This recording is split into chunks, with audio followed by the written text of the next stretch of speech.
Assalamualaikum warahmatullahi wabarakatuh. Apa kabar anak-anakku semua kelas 7 SMP Negeri 1 Kanor. Mudah-mudahan kalian dalam keadaan sehat walafiat, tidak kurang suatu apapun, dan tetap semangat. Baik anak-anak, dalam pertemuan ini kita akan membahas mengenai bab 7, yaitu bab 7 mengenai garis dan sudut. Garis dan sudut. Kita akan bahas satu persatu. Yang pertama kita akan bahas dulu mengenai garis. Apa itu garis? Garis itu terbentuk oleh dua buah titik. Misalkan saya punya titik A di sini, kemudian di sini ada titik B. Jika dua titik ini dihubungkan, maka akan membentuk suatu garis lurus. Nah, seperti ini. Nah, itu jenis namanya garis AB. Kemudian suatu garis itu tidak memiliki ujung dan pangkal. Jadi nanti kalau misalkan dari titik B ini kita lanjutkan ke sebelah kanan, maka akan bisa terus sampai tak terhingga sehingga diberi tanda seperti anak panah. Nah, ini juga sama. Jadi sebuah garis itu tidak mempunyai ujung dan pangkal. Kemudian mengenai penamaannya, boleh menggunakan garis AB, atau jika menggunakan satu huruf maka ditulis dengan menggunakan huruf kecil. Misalnya K, L, M dan sebagainya, asalkan ditulis dengan huruf kecil. Misalkan seperti ini. Nah, ada sebuah garis, ini dibuat, ini namanya garis L menggunakan huruf kecil. Nah, itu. Kemudian yang kita bahas selanjutnya mengenai sifat-sifat kedudukan dua garis tersebut. Ini pengertiannya. Kemudian sekarang adalah sifat-sifatnya. Sifat-sifat kedudukan, kedudukan dua garis.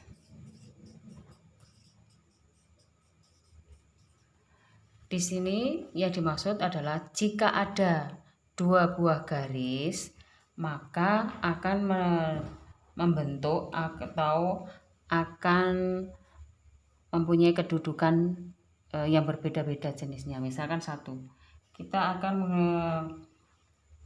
membahas mengenai sifat kedudukan yang pertama, yaitu dua garis sejajar.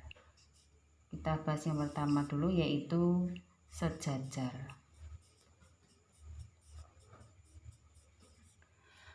Sifat-sifat kedudukan dua garis yang sejajar. Jika ada dua buah garis, misalkan saya punya dua garis. Misalkan di sini adalah garis K, kemudian satunya lagi garisnya adalah L. Nah, ini. Dua buah garis K dan L ini dikatakan sejajar jika kedua garis ini jika diperpanjang baik ke kanan maupun ke kiri itu tidak akan pernah berpotongan.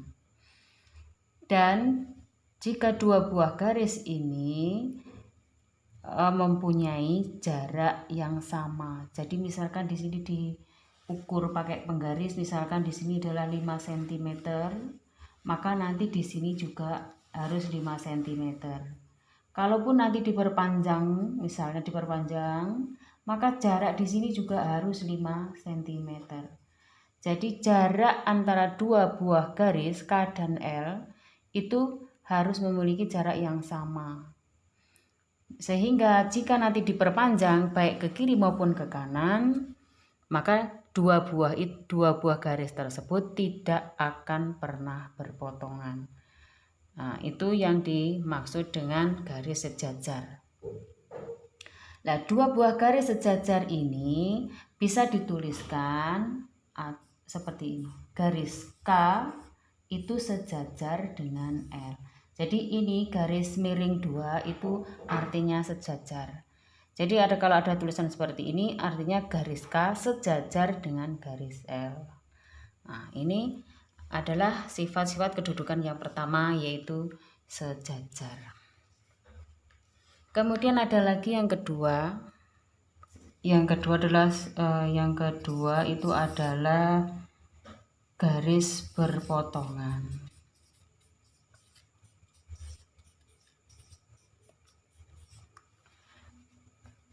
Garis, misalkan garis berpotongan, saya punya dua garis, misalkan adalah garis K. Terus garis yang satunya itu misalnya ini huruf K ya, kemudian ini L. Saya punya dua garis, yaitu garis K dan garis L. Dua buah garis dikatakan berpotongan itu jika mempunyai satu titik potong atau satu titik persekutuan. Di sini ada garis L sehingga di sini adalah titik potongnya. Jadi garis K dan L dikatakan saling berpotongan apabila garis tersebut terletak pada satu bidang datar dan mempunyai satu titik potong. Satu titik potongnya adalah di sini, misalkan saya beri huruf O. Nah, jadi titik O itu adalah titik perpotongan antara garis K dan garis L. Nah, ini sifat kedudukan yang kedua yang berpotongan. Jika dua buah garis saling berpotongan akan mempunyai satu titik potong. Yaitu di sini adalah titik potongnya adalah O. Saya beri nama O. Nah, itu. Kemudian sifat kedudukan yang ketiga itu adalah berimpit.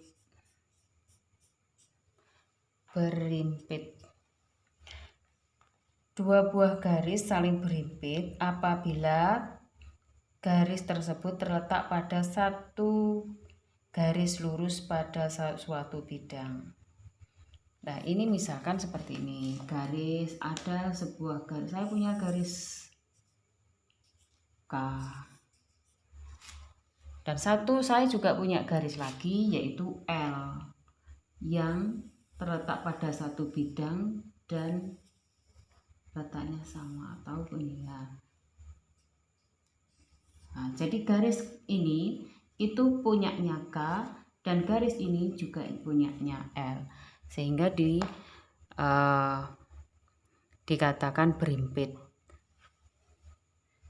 Jadi minimal ada dua garis berimpit itu mempunyai dua titik pada masing-masing garis saling berimpit. Nah, misalkan seperti ini. Nah, ini misalkan ini garis K yang panjang, kemudian yang pendek itu L. Nah, itu seperti ini gambarnya. Dan ditulis menggunakan simbol sama dengan. K sama dengan L, artinya K berimpit dengan L atau garis K sama dengan garis L. Kemudian ada lagi yaitu 4 berpotongan tegak lurus. Kalau tegak lurus berarti membentuk sudut 90 derajat. Kemudian sifat kedudukan garis yang keempat itu adalah berpotongan tegak lurus. Kalau tegak lurus berarti dia membentuk sudut 90 derajat. Misalkan ini garis K, kemudian ini berpotongan dengan garis L. Nah, ini membentuk sudut 90. Nah, dua buah garis ini K dan L yang berpotongan tegak lurus bisa ditulis seperti ini. K tegak lurus, di sini membentuk sudut 90 ya, kemudian dengan L. Nah, seperti ini. berpotongan tegak lurus, membentuk sudut 90, dilambangkan atau disimbolkan dengan seperti ini. Kemudian yang kelima yaitu dua buah garis yang bersilangan.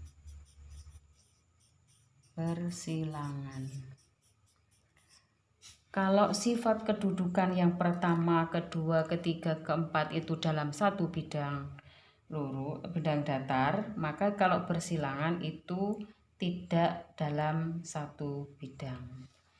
Jadi misalkan ini ada garis K itu berada di bidang datar satu, yang satunya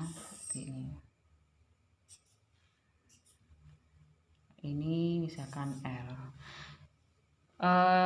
Garis yang dua buah garis saling bersilangan itu nanti jika diperpanjang itu tidak akan pernah berpotongan karena beda bidang datar. Jadi bidangnya itu berbeda sehingga nanti tidak akan pernah bertemu. Diperpanjang kemanapun tidak akan pernah bertemu.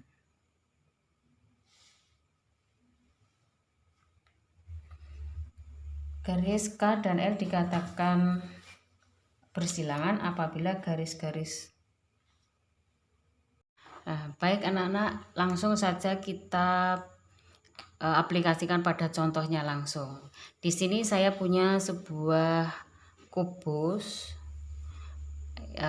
atau ya A, B, C, D, E, F, G, H. Nah dari ini nanti kalian cari yaitu sifat-sifat kedudukan yang sejajar, yang berpotongan, yang berhimpit, yang tegak lurus, atau yang bersilangan. Nah nanti kalian lihat dari sini. Yang pertama kita akan cari yang sejajar dulu. Garis-garis yang sejajar itu yang mana saja? Nah, kalian bisa melihatnya di sini yang sisi yang depan dan belakang, yang samping kanan dan samping kiri, dan bawah sama atas. Nah itu bisa dilihat, bisa mencarinya di sisi-sisi tersebut. Misalnya garis jajar yang pertama adalah AB. AB itu, garis AB itu sejajar dengan garis yang mana? Kalian harus ingat bahwa dua buah garis sejajar itu yang mempunyai jarak yang sama dan jika diperpanjang tidak akan pernah berpotongan. Misalkan kita menggunakan garis ini, ya kita cari yang sejajar dengan AB. Di sini adalah garis AB. Yang sejajar dengan AB itu yang mana? Nah, kita lihat di sini. Yang sejajar itu yang punya jarak yang sama. Misalkan ini lah ada EF. Jadi kalian bisa menggunakan sisi yang depan sama yang belakang dulu. AB itu sejajar dengan EF. Jadi ditulis di sini AB sejajar dengan EF. Kalian lihat lagi, apakah ada yang sejajar lagi dengan melihat sisi yang belakang misalnya. Kita bisa melihat pada sisi D, C, G, H. Nah ini juga sejajar. Ini juga sejajar. Jadi AB, garis AB itu sejajar dengan EF, dengan DC dan juga HG. Nah itu nanti kalian tulis sendiri ya.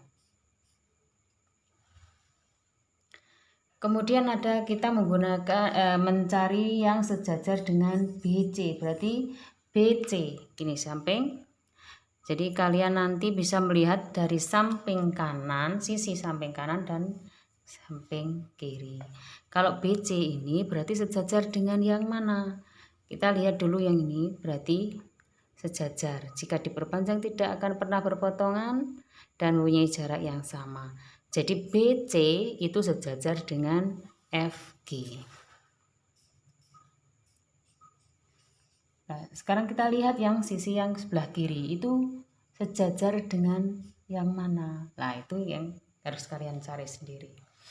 Kemudian kita melihat yang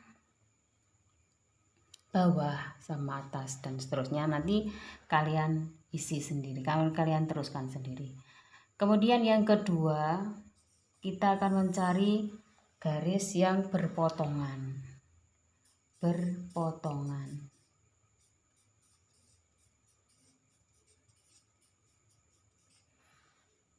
Kita menggunakan AB. AB itu berpotongan dengan garis yang mana? Ingat, kalau berpotongan itu berarti ada satu titik potongnya. Misalkan AB,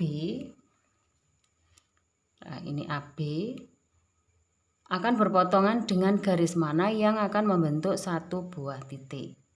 Nah, AB itu jika kita menggunakan garis FB maka akan membentuk, nah ini akan terbentuk satu titik, yaitu di sini titiknya, titik B.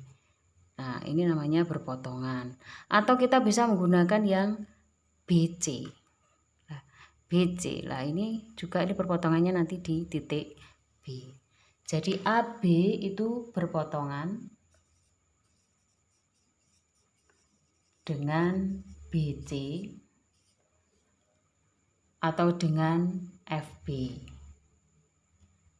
Nah, kalau misalkan kita mencari lagi misalkan yang EF itu berpotongan dengan mana saja? Bisa menggunakan F berpotongan dengan FG atau berpotongan dengan EH atau juga berpotongan dengan FB dan EA. Jadi banyak sekali yang berpotongan dengan EF, asalkan dua buah garis itu membentuk satu titik potong. Jadi seperti ini, berpotongan dengan EH. Terus berpotongan lagi dengan siapa? Lah itu nanti karena kalian lanjutkan sendiri. Kemudian yang ketiga yaitu berimpit. Nah, sekarang kalian cari yang berimpit dengan AB. Garis AB itu berimpit dengan garis apa? Kalian bisa cari manakah garis yang berimpit dengan AB. Apakah ada?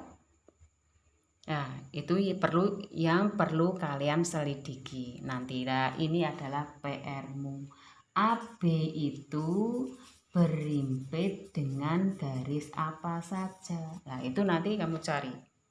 Ya, ini sama seperti tugasnya.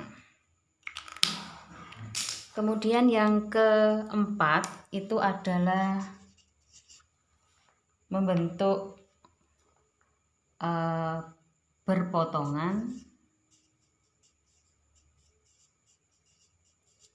tegak lurus. Nah, yang mana contohnya? Misalnya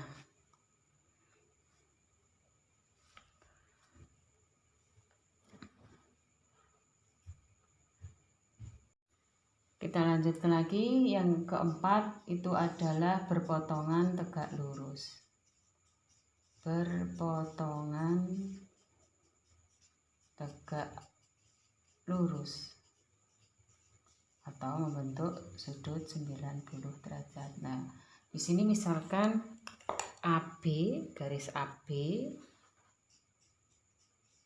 nah, itu yang tegak lurus yang membentuk sudut 90 itu dengan garis yang mana saja.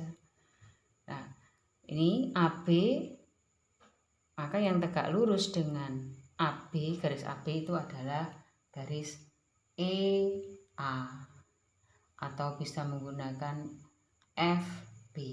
Nah, itu tegak lurus kalau kita menggunakan sisi AB FE.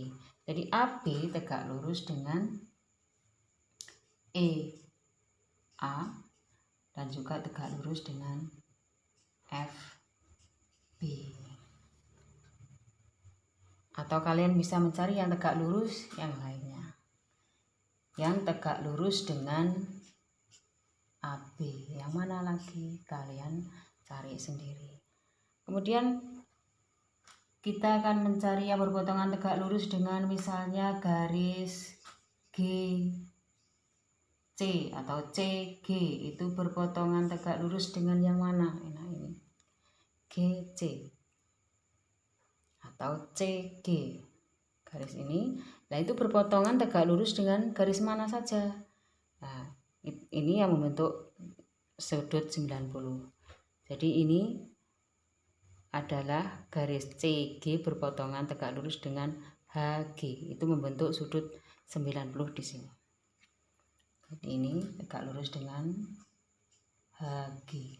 Terus tegak lurus dengan mana saja? Kalian bisa mencarinya sendiri. Nah, kemudian yang kelima yaitu bersilangan. Kalau bersilangan berarti kalian melihatnya dari bidang datar yang berbeda atau sisi yang berbeda. Misalnya kita menggunakan sisi ABCD itu dengan EFGH. Kita melihatnya dengan melihat sisi ABCD dan EFGH. Misalkan garis AB itu bersilangan dengan garis mana? Misalkan garis AB. Ingat kalau bersilangan itu jika diperpanjang tidak akan pernah berpotongan, tapi dalam bidang yang berbeda. Kalau sejajar tadi dalam satu bidang datar, kalau bersilangan dengan berbeda bidangnya.